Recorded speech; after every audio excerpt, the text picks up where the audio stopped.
Hello mga ka-team! So here's another vlog ng buhay namin dito sa San Diego. Day off kami ngayon kaya naisipan namin pumunta sa Daiso. At sa mga nagtatanong, yan po pala ang mga active na social media accounts namin. Ayan, so pumasok na nga kami dito sa Daiso at diretso na kami kaagad sa mga snacks. Kasi yan lang naman yung habol namin pumunta dito. Ang daming chips at ang sasarap. At syempre, itong isang to, hindi na naman niya alam kung ano ang mga dadamputin niya at sobrang overwhelmed na naman siya sa mga nakikita niya. At syempre, pinakuha ko rin siya ng aking paborito na takoyaki chip. Sobrang sarap talaga niyon. Binalikan ko nga rin pala tong mga wooden spoons kasi nagbabaka sakali ako na baka merong tinidor. Pero wala. At eto nga, nakita ko ang mga Halloween stuff nila. Hala, Halloween na naman. Sobrang cute nila pero syempre, pinigilan ko na naman yung sarili ko. At eto, hinanap ko tong isang to at dito ko na naman siya nakita. Sabi ko, tara na, magbayad ka na. At nung matapos na kaming magbayad, pumunta kami dito sa Seafood City at sabi ko sa kanya, ang itim ng batok mo. Tapos sagot niya lang sa akin, so what? At pagpasok nga namin sa Seafood City, ito ang una kong nakita, patola. Sabi ko, parang masarap yata magluto ng patola na may sardinas at miswa. At syempre, hindi ko rin pinalagpas kumuha ng mga mangga. Sobrang lalaki at sobrang titigas. Hala, parang bastos yata yung sinabi ko.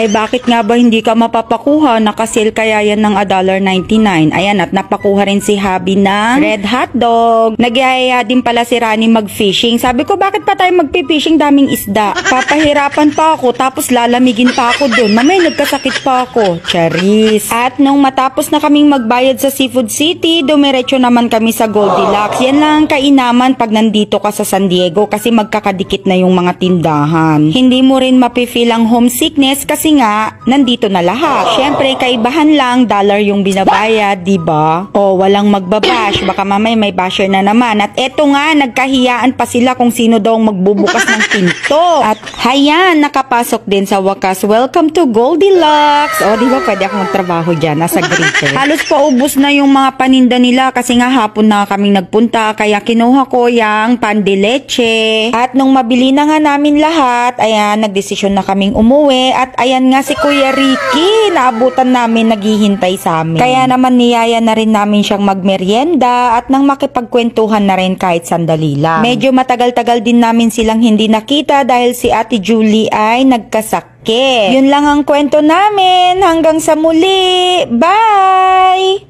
Thank you for watching. Follow us for more videos.